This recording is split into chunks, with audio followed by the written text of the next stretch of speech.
Butterfly and cocoon. Man found a cocoon of a butterfly. One day a small opening appeared.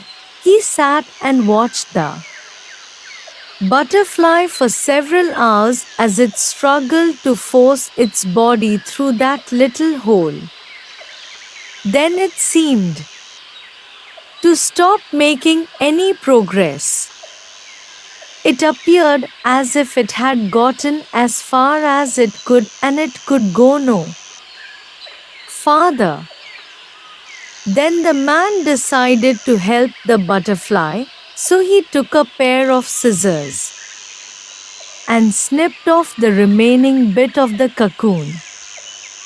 The butterfly then emerged easily, but it had a swollen body and small, shriveled wings.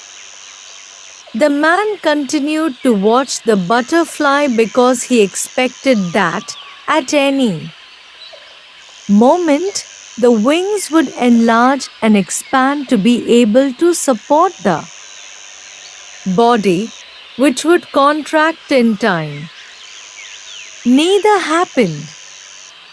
In fact, the butterfly spent the rest of its life crawling around with a swollen body and shriveled wings. It never was able to fly.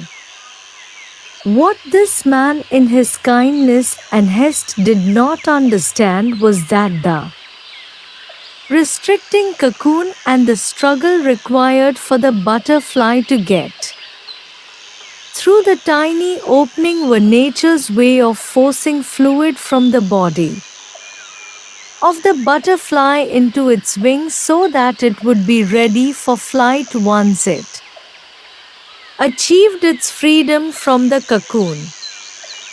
Sometimes struggles are exactly what we need in our life. If nature allowed us to go through our life without any obstacles, it would cripple us. We would not be as strong as what we could have been, and we could never fly. Thanks for watching.